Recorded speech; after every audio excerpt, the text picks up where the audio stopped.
"I do not repeat myself," the arrogant Duke warned, until she made him beg for one more chance. Eleanor Voss had a rule she lived by, without ever writing it down. She never chased anything that was already walking away.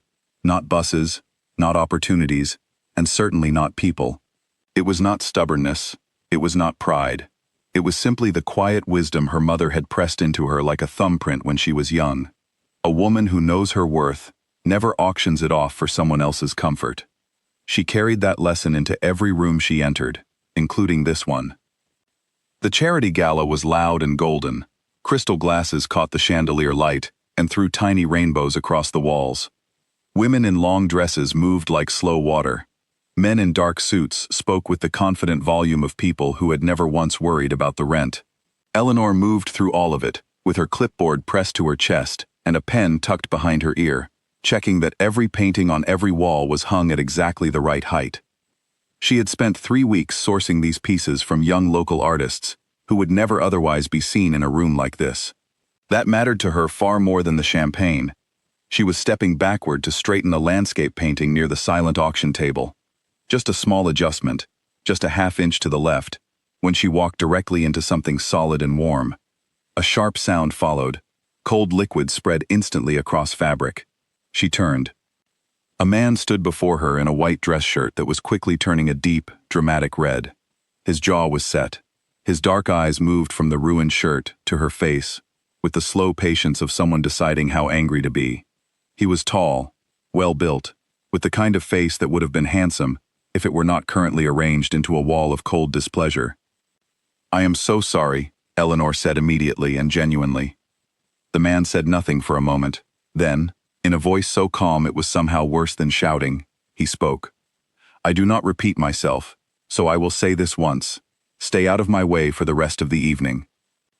He took the cloth napkin offered by a nearby server, pressed it to his shirt once, and turned away as though she had already ceased to exist. Eleanor stood very still. Around her, 2 or 3 people had noticed. She felt the shape of embarrassment trying to find its way into her chest. She did not let it settle. Instead, she reached into the front pocket of her coordinator kit, pulled out a clean folded handkerchief she always kept for emergencies, walked the 2 steps to the man's side, held it out without a word, and when he glanced at her, she simply said, "Of course, sir," and walked calmly away. She did not look back. Later that night, alone in her small flat with a cup of tea and her shoes finally off, she thought about that moment, not with anger, but with a kind of curious detachment. She did not know his name then. She would learn it soon enough. Adrian Calloway was not a man who went unnoticed for long. He was the chair of the Calloway Foundation, heir to an estate that had been in his family for 4 generations, and the man that every person in every room quietly watched without admitting it. His nickname, the Duke, had started as a joke among people who wanted to seem clever, but it had stuck because it fit. He moved through the world as though it had been arranged for his convenience. He spoke sparingly and expected to be understood completely. He had never, as far as anyone could remember, apologized to the same person more than once. Eleanor learned all of this on a Tuesday morning 3 weeks later, when her headmistress appeared at her classroom door with an expression that was equal parts excitement and warning. The Calloway Foundation had selected their school as the primary beneficiary of its arts program for the year. The board chair himself would be visiting to approve the curriculum. When Adrian walked through the door of her classroom that Thursday afternoon, Eleanor was in the middle of a lesson. 10 children sat at paint-covered tables, working on self-portraits with a level of chaotic enthusiasm that bordered on professional recklessness. One boy had somehow gotten blue paint on his ear. A girl in the front was painting her subject's hair bright orange because, as she had announced earlier, it's more interesting this way. Eleanor did not stop the lesson. She looked up, saw him, recognized him completely, and nodded once toward a chair at the back of the room. Adrian stood for a moment. Then he sat. He had planned to be there for 20 minutes. He stayed for the full hour. Near the end of the session, a small boy named George wandered to the back of the room, looked up at Adrian with enormous, curious eyes, and extended a hand covered generously in yellow and green paint. Adrian looked at the hand. He looked at the boy.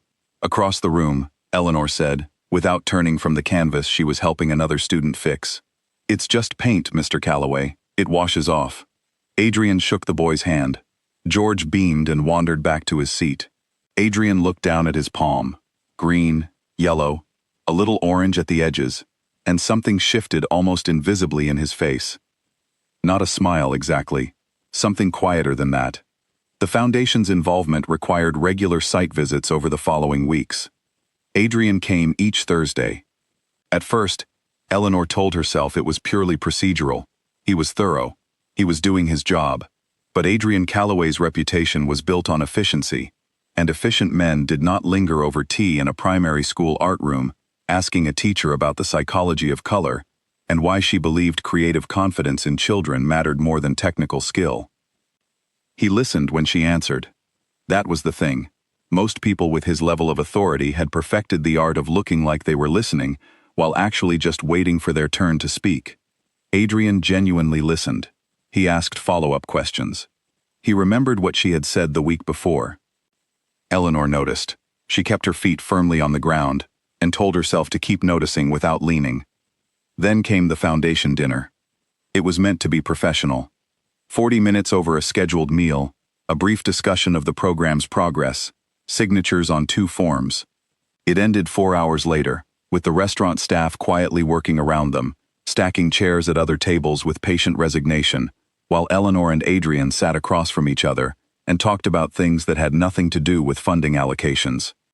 He told her about his father, a man of spectacular achievement and near-zero warmth, who had considered emotional expression a form of weakness. She told him about the career in fine art she had walked away from, because she realized she wanted to pour energy into people, not things. He had laughed at something she said, a real laugh, not a polished social one, and she had felt it like a small, warm stone dropping into still water. He walked her to her car. The street was quiet. The night was cool.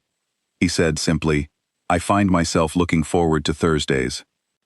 She smiled, got into her car, and drove home.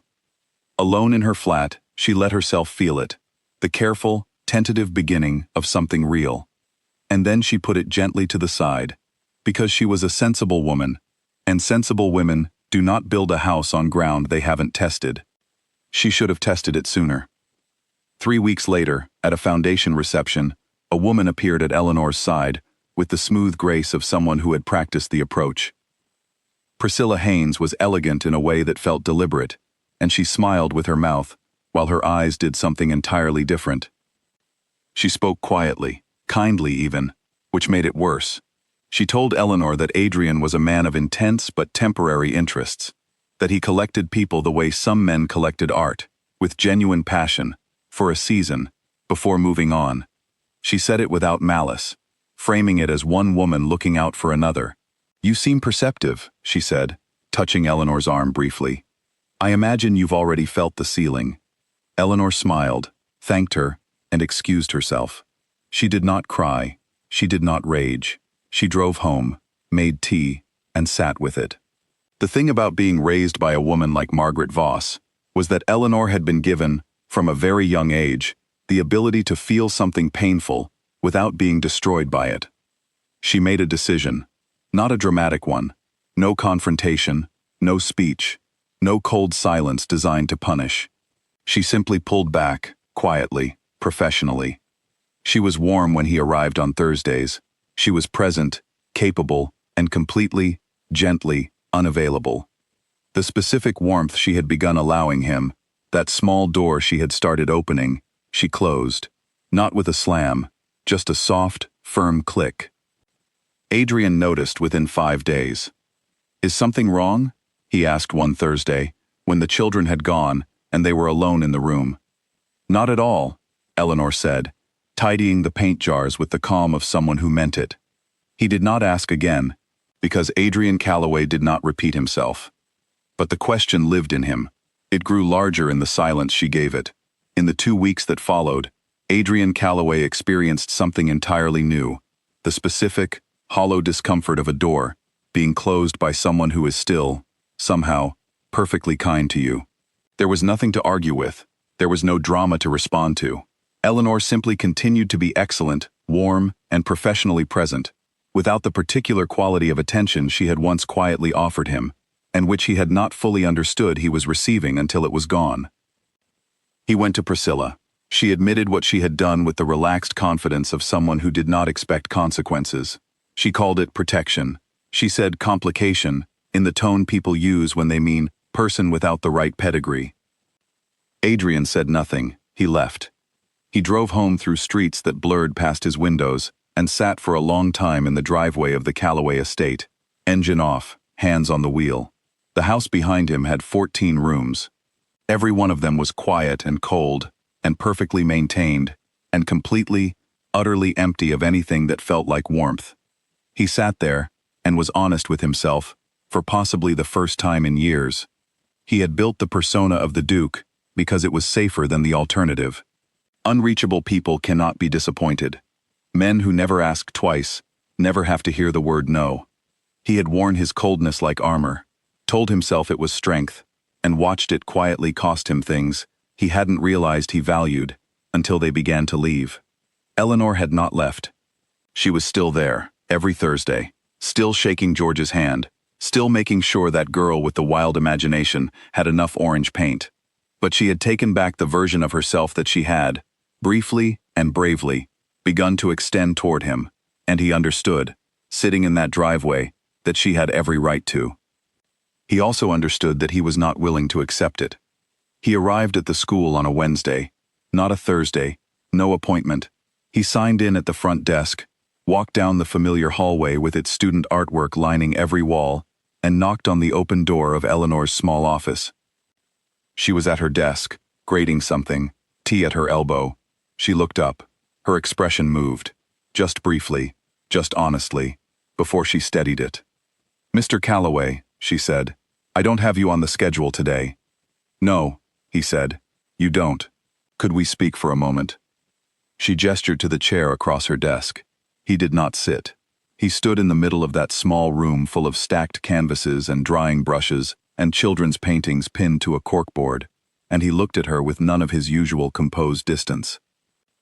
"I know what Priscilla said to you," he began. "I am not here to excuse it or explain it away. She was wrong to say it, and I should have been the kind of man who made it impossible for her to say it in the first place." He paused. "I told you, the first night we met, that I do not repeat myself. I want you to know that I am prepared to set that aside entirely, for you, for as many times as it takes, for as long as you need to hear it." Eleanor was quiet. He continued, and the words were not polished, which was somehow the most honest thing about them. He told her that he was not good at this, that the way he had been raised had trained him to see vulnerability as failure, that she was the first person in longer than he could remember who had made him want to try differently, that when she pulled back, he had not felt inconvenienced. He had felt the specific pain of a man realizing he was about to lose something irreplaceable through his own cowardice. "I am not a season," Eleanor said quietly when he finished. "I know," he said. He looked at her steadily. "I want all of them." The room was very still. Outside, down the hallway, a child somewhere was laughing loudly at something. Eleanor looked at him for a long moment, really looked at him, the way she looked at things she was deciding whether or not to trust. Then she nodded, slowly, once. "Then we start slowly," she said. "And honestly?" "Yes," he said immediately. "And if you ever speak to me the way you did at that gala again, there will not be a third conversation." "Understood," he said, and he meant it with his whole chest. There was no sweep of music, no sudden rain outside a window. Just two people in a small office, deciding, carefully and clearly, to try. They did not have a perfect beginning. Real beginnings never are. There were evenings when his old coldness crept back in, and Eleanor named it plainly, without drama. There were moments when his world and hers tried to fit each other awkwardly, like furniture from two different houses being arranged in one room. But they were patient. They were honest. They chose each other in the ordinary, quiet, unglamorous way that real things are actually built.